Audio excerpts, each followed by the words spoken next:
I'd like to clear something up, and it's about inflation. As you know, at the moment, according to the ONS, our inflation figures are 9.4%. I personally think it's much higher than that. As you know, I've been saying that from the start. I think they're a work of fiction, these numbers, but hey, let's assume that 9.4% is genuine.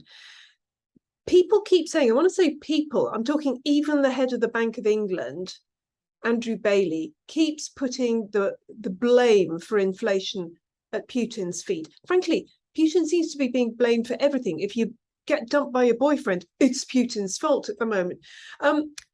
But no, it genuinely isn't. You will remember before the Ukraine war was even suggested, we had inflation. It was growing. It was going up. The Ukraine war is just the cherry on the top of what we already had. And what we already had came from a combination, classic combination of creating way too much money, which we have been in this country, also in America, also across Europe, and at the same time suppressing manufacturing, business, commerce, across huge swathes of the world. So you've got too much money chasing too few goods and services. And that is how you get inflation.